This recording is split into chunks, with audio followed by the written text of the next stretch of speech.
Good afternoon, everyone. We will going to discuss three approaches and meaning of normative ethics. At the end of this discussion, we will learn about normative ethics, three normative theories, and differentiate various approaches on ethical decision making. But first, we will tackle about normative ethics. Normative ethics. The word normative is an adjective which comes from the word norm, which means standard or rule. So moral norms are the principles or standard with which people are expected to comply. Also, it examines standard for the rightness and wrongness of actions. This is the branch of ethics wherein we will figure out what is right and wrong. At dito rin natin na-determine what kind of moral standards we need to follow so that our action may be morally right and wrong. So, normative ethics is prescriptive in nature. When we say prescriptive, is nagpe-prescribe siya ng tamang gawa or asal ng isang tao. It does not describe something, but rather than prescribe a certain norms or standard that we must follow so that our actions will be good in a certain situation. Now, the next reporters will discuss the three normative theories to illustrate three different set of ideas how we should live. Okay, let's move on to the deontology ethics.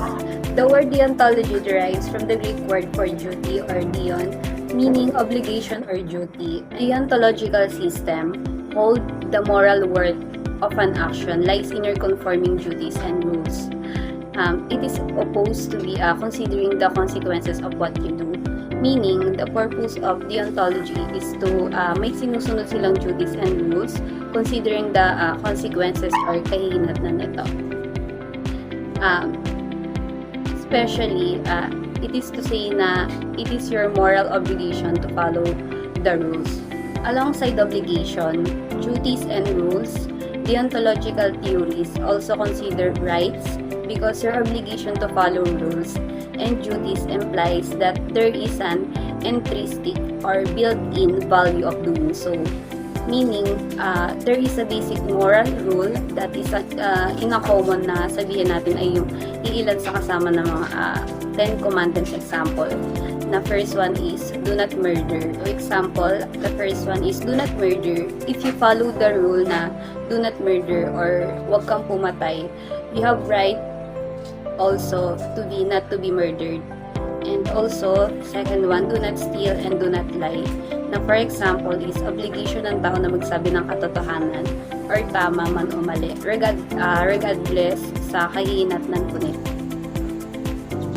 Sa moral philosophy, ang deontological ethics o deontology ay ang normative ethical theory na ang moralidad ang isang aksyon ay dapat na nakabatay sa kung ang aksyon mismo ay tama o mali sa ilalim ng isang serye ng mga panuntunan sa halip na batay sa mga kahihinatnan ng aksyon.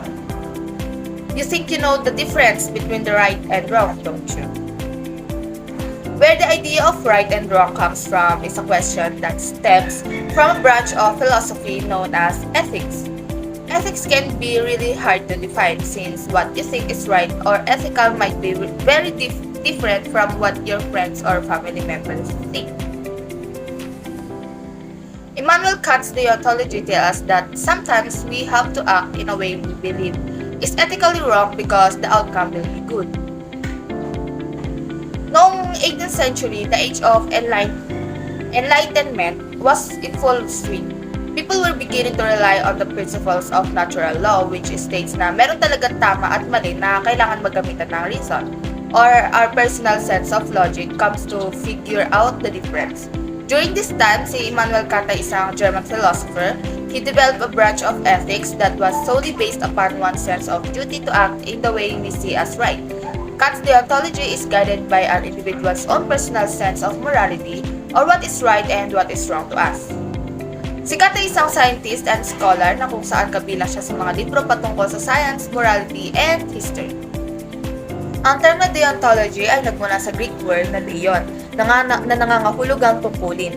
Sa religious deontology, ang mga batas ay nagmula sa banal na utos upang sa ilalim ng mga relihiyosong batas, tayo ay may obligasyon na moral na huwag magnakaw, magsinungaling o mandaya. Kaya ang mga theory at tungkulin ng deontological ay umiiral sa loob ng maraming siglo. Ano nga ba ang halimbawa ng deontological theory? Tulad sa pagbaril ng himasok. Mali ang pagpatay pero upang protektahan ng iyong pamilya, mapipilitan kang gawin ang mga sa tingin mong tama at yun ay ang masaktan mo ang nang himasok sa property mo. Sa ating halimbawa, nangangahulugan iyon na ang pagprotekta sa iyong pamilya ay ang makatwirang bagay na dapat gawin, kahit na hindi naman ito yung pinakamabuting bagay na dapat gawin. Another is yung sa store owner ay mabait sa lahat ng customers niya, but not because he sees that as his moral duty, pero dahil gusto niya dumami yung bumibili sa kanya at magbalik-balikan siya ng mga past customers niya. Lastly, yung nagnakaw ka ng pagkain kasi nagugutom na yung family mo at kailangan mo gumawa ng paraan. Tama na gumawa ka ng paraan kasi ayaw mong magutom yung family mo, pero mali yung pagnanakaw para lang may maipakain ka. Ang pinakakilalang consequentialist theory ay ang utilitarianism, na kung saan ang right actions ang nakakapag-fulfill ng happiness ng mga nilalang na kayang makaramdam, makapag-isip, magdahilan at maka-experience. Habang ang consequentialism theory naman ay ang nakakapagsabi kung tama ba o mali ang isang bagay, dahil dito magre-rely sa kung ano ang nagiging resulta. Sinasabi rin dito na ang paggawa ng isang bagay na mas pabor para sa nakakarami ay ang mas makakabuti para sa lahat, at kung hindi naman makakapag-benefit para sa nakakarami ay hindi ito makakabuti. Sa usaping ethical, ang consequentialist theory ang nakakapagpanatili ng moral worth ng isang action na kinakailangang husgahan mula sa kahinatnan nito, habang ito rin ang nagigiit ng ultimate standard sa pagpili kung ang action ba ay tama o mali. So, for example, imagine natin na meron 5 pasyente na nangangailangan ng organ transplant. On the other hand, there is a patient A who has a curable disease and also is a suitable donor for the 5 patients. Utilitarism would permit a doctor to allow the patient A to die and his organs to be used to save the 5 patients. So you will see in this case that the doctor needs to save the lives of others, but he needs to sacrifice the 1 life just to save the 5 patients. So that is conceptualism. So, another example is the use of social media. It is so associated with many benefits as well as disadvantage. So, social media and networking sites such as Facebook, Twitter, and YouTube Link have enabled people to connect and establish meaningful relationships with one another. So, however, there have been great concerns from the other country of the world on the various ethical issues associated with the use of social media. So, for example, yung mga information sa social media is so universal and everybody can access it, provided they have a computer or internet connection. Sa sobrang pagka-universality nature ng information in social media, nagiging madali na lang para sa mga maling manonood na ma-assess nila yung stuff na hindi naman dapat para sa kanila, and that is likely to raise ethical concerns. While ang main role lang naman ng social media is to enable people to interact with one another in a meaningful manner. Some people use this as an avenue to practice malicious activities against others. There are also concerns sa mga information and photos posted online over social media networking. So, yung mga ganung bagay, naglalanding siya sa mga maling tao who would turn and use them to tarnish other people's reputation. So, this kind of ethical issues have continued to raise big concerns from all over the world, with some people thinking na dapat ang paggamit ng social media should be restricted and being controlled. That's it. So when we say deontological theory, it focuses on the intrinsic value of the rule itself. But when we say consequentialism theory, it focuses on the value of the consequence of the rule. So, sa consequentialism, from the words itself, consequence means kalalabasan ng action. Doesn't matter kung tama o mali yung way as long as tama yung result. Kabaliktaran naman sa deontological, dapat tama yung action no matter what the result is. For example, sa deontological, do not steal kasi maling magnakaw. Sa consequentialism naman, nagnakaw siya pero binigay niya sa nangangailangan or sa mahirap. So, mali yung way niya pero yung result tama. So, kahit mali yung action niya, justified kasi morally right yung result. Teleological theory. Teleological derives from the Greek word telos, which means end, goal, or purpose. In ethics, the end, goal, or purpose which we seek refer to our responsibilities in attaining specific moral goals or ends. Teleological ethical theories can also be consequentialist because, as well as being directed towards an ultimate goal or purpose, a teleological theory can also look to achieve the best consequence in any particular situation. This follows the simple reason that to achieve the best consequence in any particular situation will generally contribute to the overall goal. When it comes to teleological theory, based sa mga philosophers, sinasabi dito na every actions na gagawin ng isang tao is meron daw siyang kaakibat na purpose. For example, ikaw, ginawa mo yung isang bagay, automatically may reason at purpose ka. You are aiming for something kaya ginawa mo yung isang bagay. Dito din, sinasabi na hindi ka na nag-iisip kung ano yung mga gagawin mong paraan, basta ma-aim mo lang yung outcome mo. Teleological theory is based on the outcome and to justify if it's morally right or wrong. It is also an action that result what is greatest good for a greater amount of people. So dito, ma-justify lang yung maling nagawa ng isang tao kapag nakikita na yung resulta o kinalabasan. Like for example, the Cruz family is currently being hostage ng isang armadong lalaki sa kanila mismong bahay. And isa ako sa mga pulis na dumating o pumunta para mailigtas yung Cruz family. Then, nagkaroon ako ng pagkakataon na mabaril siya, which is yung armadong lalaki. At nailigtas naman yung Cruz family. But, sa hindi inaasahang pangyayari, binawian din ng buhay yung armadong lalaki. So, dito, mali man yung naging paraan ko, nakapatay man ako ng tao, pero yung outcome naman is naging maganda. At naging para sa kaligtasan ng mas maraming tao. So, ma-justify na morally right ako and yung ginawa ko. I will discuss teleological and deontological approach. First is teleological approach. Saving the mother's life justifies the abortion process. Example, abortion.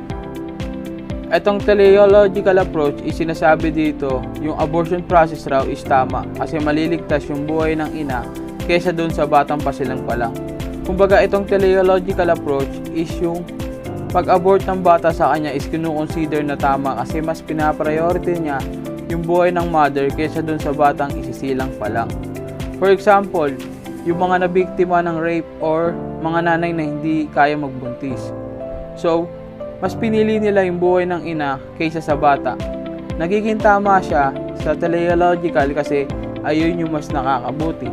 Next is deontological approach. Consider any termination of life as a violation of the rule and therefore would not abort the fetus, regardless of the consequences to the mother. Example, abortion. Itong deontological approach naman is sinasabi dito yung abortion process raw is mali kasi yung pagpatay o pagpapalaglag ng isang bata ay isa itong labag sa batas at mali o kasalanan din ito sa mata ng Diyos. Kaya ang deontological approach is sinasabi dito na yung pag-abort sa isang bata ay mali o kasalanan. For example, yung isang babaeng na rape tapos nagbunga sa gantong sitwasyon, ang deontological approach hindi nila ipapalaglag ang bata dahil isa itong malaking kasalanan kahit na ito'y nabuo sa maling paraan. Ang example na ito ay matatawag na deontological approach because It's focusing on the rightness of actions without any other considerations. Makita natin ang pagkakaiba ng teleological approach at deontological approach. Ang teleological approach is yung pag-abort sa kanya ng bata is tama kasi mas priority niya yung buhay ng mother kaysa sa buhay na dinadala niya para sa kanyang kabutihan. Kabaliktaran naman siya ng deontological approach. Pagdating sa pag-abort ng bata is mali kasi ito ay malaking kasalanan sa mata ng Diyos regardless kung ano yung consequences nito sa mother. So makikita natin yung kabaliktaran nila at yung iba nilang approach pagdating sa abortion process. So, virtue ethics is a moral theory na nabuo ng isang Greek philosopher na si Aristotle. So, ang theory na ito is often contrasted sa dalawang major moral theories, ang deontology and conceptualism. Virtue ethics does not provide any strict rules or laws that how a person should behave or act in a given situation. In fact, it focuses on the character of a person. It involves practicing various virtuous qualities like courage, honesty, generosity, self-control, and compassion, and developing into a virtuous person and living in a moral life. So, ang magandang example sa virtue ethics ay compassionate employees who help his colleagues, a good nurse who provides excellent care to patient, and an individual na nag-return sa tindahan kung saan hindi or nakalimutan niya magbayad.